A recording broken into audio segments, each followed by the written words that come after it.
Bienvenue sur Africa 24 dans cette nouvelle édition de l'Africa Tonight. Au sommaire de l'actualité, retour sur le deuxième sommet Afrique-Turquie qui se tient à Malabo en Guinée équatoriale.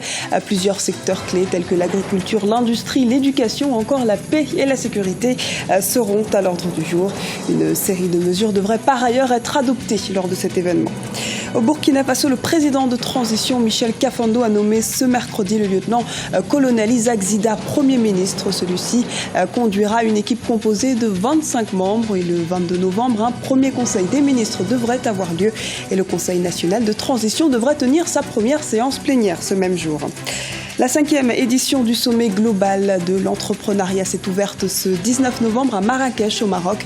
Débats et échanges autour de cette thématique ont vu la participation d'éminentes personnalités et de plusieurs dirigeants d'entreprises africaines et internationales. Mais avant de développer ces titres, au Nigeria, la prolongation de l'état d'urgence fait polémique. Les députés devaient se prononcer ce jeudi sur la proposition du président Goodluck Jonathan de prolonger l'état d'urgence dans les 3 États de Borno, Yobe et Adamawa pour 6 mois supplémentaires. Mais à l'arrivée du président de la Chambre des représentants, Aminu Tambuwal, les forces de l'ordre ont tiré des gaz lacrymogènes dans le hall du Parlement nigérian juste avant le vote. La fermeture du Parlement a été ordonnée par le président du Sénat, David Mark, jusqu'à la semaine prochaine. Renforcement du partenariat bilatéral entre l'Afrique et la Turquie. La seconde édition du sommet Turquie-Afrique a démarré ce mercredi à Malabo, capitale de la Guinée équatoriale. À travers ce sommet, les autorités tunisiennes entendent développer un nouveau modèle de partenariat, comme le montre ce reportage de notre correspondant en Guinée équatoriale, Serge Kofi. Un sommet pour explorer les pistes de coopération et forger des alliances stratégiques avec le continent africain. Pour concrétiser cet objectif, les ministres de 14 pays africains, 200 hommes d'affaires turcs et l'Union africaine étaient en conclave ce jeudi matin à Sipopo en Guinée équatoriale. Côté turc, la priorité est de se connecter à l'Afrique et de partager ses meilleures pratiques dans les domaines de l'agriculture, du commerce, des échanges culturels, de la science et de l'éducation. Un autre engagement de la Turquie ici à Sipopo, la mobilisation dans le cadre de la lutte contre le virus Ebola dans plusieurs villes africaines.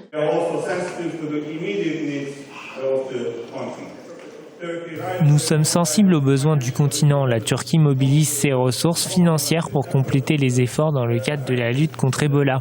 La coopération turque et l'agence de coordination est disposée à apporter son assistance matérielle. Nous nous préparons à débloquer près de 5 millions de dollars dans le cadre de l'assistance matérielle et technique pour combattre cette épidémie. We are currently working to finalize an additional support package of up to $5 million that will include both material and financial assistance. La Turquie figure parmi les 20 premières économies mondiales avec des performances caractérisées par une croissance continue. Pour l'Union africaine qui conduit les travaux, le partenariat turc a des retombées plus profitables pour les Africains car le continent peut compter sur l'implantation des entreprises turques.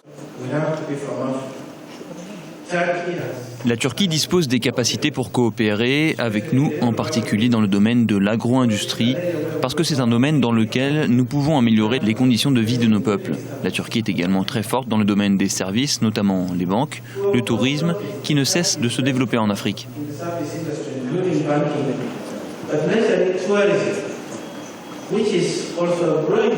Avec ce deuxième sommet, la Turquie resserre ses liens avec le continent. Les domaines de coopération identifiés lors de cette séance de travail seront soumis au chef d'État ce vendredi.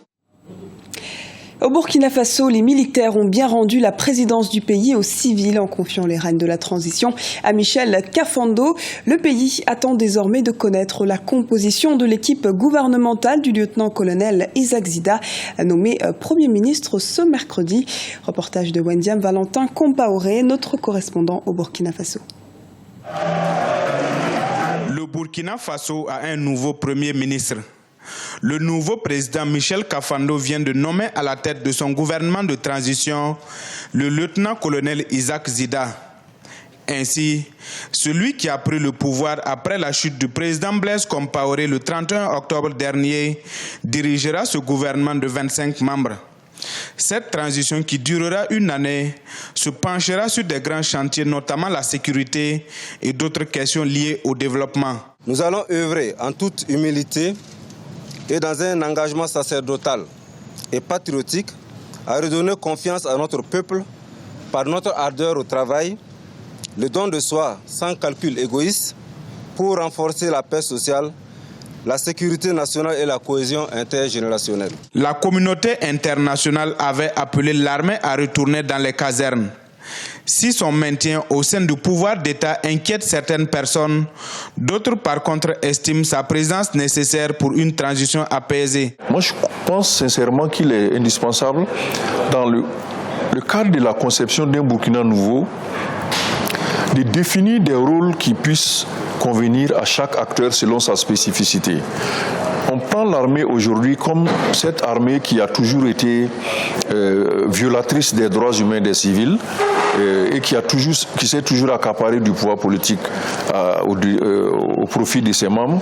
Moi, je crois qu'on est arrivé à un stade où l'armée a beaucoup mûri et en son sein, il y a beaucoup de ressources humaines disponibles qu'on pourrait utiliser pour cette transition et pour construire le Burkina nouveau. Le Burkina Faso a connu une série de coups d'État militaires à partir de 1966. Michel Kafando est donc le second président civil de l'histoire du pays. La composition du nouveau gouvernement est attendue dans les prochaines heures. Marrakech accueille jusqu'au 21 novembre un rendez-vous incontournable des leaders et entrepreneurs du monde entier.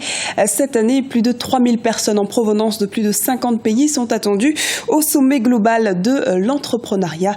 Objectif, créer et débattre de nouvelles opportunités de partenariat et de business. Marina Vanier.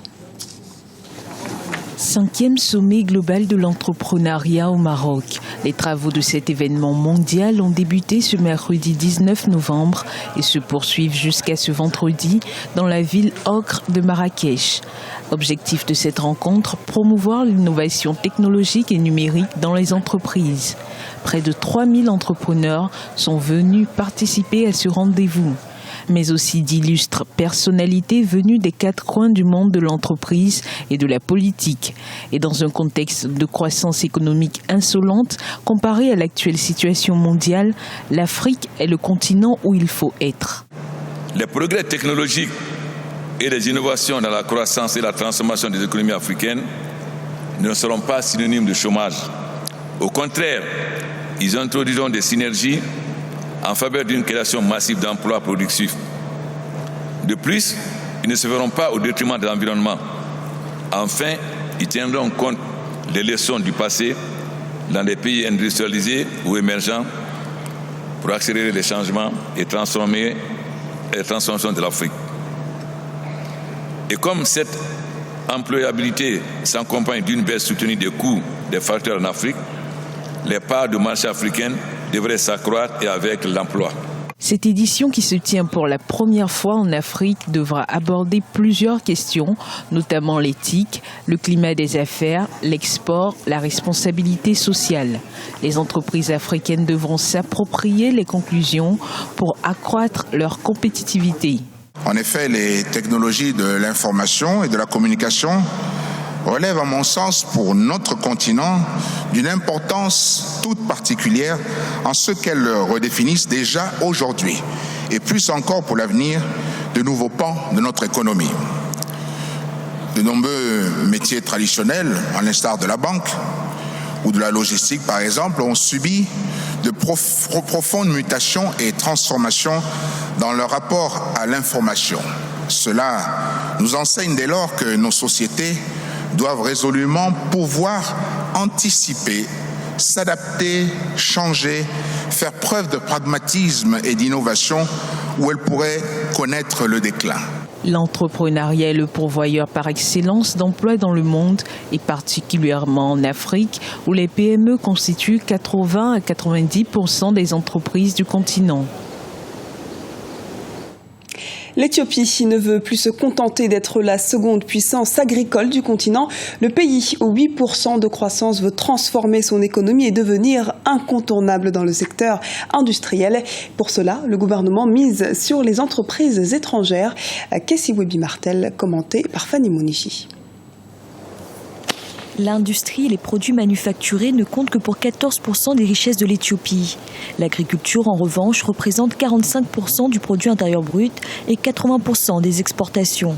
Un écart entre les deux secteurs que le gouvernement a la ferme intention de réduire, quitte à séduire les entrepreneurs au-delà des frontières du pays. La croissance de l'Éthiopie est tirée par le secteur public et les dépenses d'infrastructures. Et pour cela, nous avons besoin d'entreprises étrangères. Notre priorité est d'améliorer nos infrastructures et la logistique. Nous sommes partis de zéro et nous sommes aujourd'hui le second exportateur africain de produits agricoles. Et nous voulons faire de l'Éthiopie une puissance manufacturière et de transformation agricole. Une ligne politique suivie par l'Éthiopie depuis 2010. Cette année-là, l'ancien Premier ministre Meles Zenawi avait mis en place un plan quinquennal destiné à améliorer les conditions de développement des entreprises étrangères sur le terrain. Il prévoyait par exemple de quadrupler les capacités électriques du pays, des mesures qui bénéficient également aux entreprises locales. Auparavant, la plupart de nos clients étaient issus de nombreuses régions d'Europe et d'Amérique. Mais maintenant, nous produisons également des vêtements pour H&M de la Suède, le deuxième plus grand détaillant de vêtements. Nous produisons également en grande quantité pour un marché local. L'Éthiopie ambitionne de rejoindre le cercle des pays à revenus intermédiaires d'ici 2025, un objectif qui s'appuie sur une croissance de 8% depuis 10 ans, un taux de création de richesses qui devrait même légèrement augmenter en 2015. Sport à présent, la liste des équipes qualifiées de la 5e journée des éliminatoires de la Coupe d'Afrique des Nations 2015 est connue. Le Nigeria, champion d'Afrique en titre, ne fera pas le déplacement en Guinée équatoriale en janvier prochain. Les précisions de Marina Vanier. C'est officiel, les 16 équipes qui seront en compétition pour la CAN 2015 sont désormais connues. De l'Afrique du Sud à l'Algérie, en passant par le Mali, toute l'Afrique sera en émoi pour offrir ce spectacle du ballon rond sur le continent. Les joueurs mouilleront le maillot à partir du 17 janvier pour remporter la convoitée Coupe d'Afrique. Mais grosse surprise, le Nigeria, tenant du titre, ne s'est pas qualifié. Les Super Eagles, sacrés en 2013, sont écartés après un match nul 2-2 face à l'Afrique du Sud ce mercredi lors de la dernière journée des éliminatoires. Ces équipes, ces nations ont tout fait pour être qualifiées. Je parle donc de l'organisation, je parle aussi donc de la mise en place donc du projet de jeu. Et je parle aussi également du comportement donc des joueurs et des staffs donc de ces pays qui sont qualifiés pour la CAN 2015. Ensuite, la surprise, c'est le Nigeria. Personne, je crois que tout le monde n'a pas vu le Nigeria dans cette compétition. Pourquoi ? Parce que cette équipe a manqué de rigueur, cette équipe a manqué d'envie, cette équipe a eu beaucoup de problèmes avec Stéphane Keshi. Un autre favori ne participera pas à cette grande messe du football africain. L'Égypte, 3 fois championne, n'a pas remporté la victoire contre la Tunisie, qui lui aurait permis de finir meilleur 3e, toutes groupes confondus. Cette défaite profite à la République démocratique du Congo, qui jouera donc la phase finale de la CAN 2015. Les matchs promettent d'être pleins de surprises et de rebondissements. Je pense que ce sera une très bonne CAN. Parce que la Guinée équatoriale nous a permis donc d'organiser cette CAN. Et je pense que ce sera une très bonne réussite à cette CAN 2015. Le tirage au sort de la phase finale aura lieu le 3 décembre en Guinée équatoriale, nouveau pays hôte nommé in extremis. Il semblerait que la phase du feuilleton marocain soit définitivement tournée. La défection du pays avait créé des doutes sur une possible tenue de la compétition dans les délais. Désormais, c'est tout un continent qui attend le coup d'envoi de la phase finale de cette CAN 2015 qui se déroulera du 17 janvier au 8 février. Ce journal a été réalisé par l'ensemble de la rédaction. Nous vous remercions pour votre fidélité. Retrouvez dans un instant une nouvelle édition de l'Africa Tonight sur Africa 24.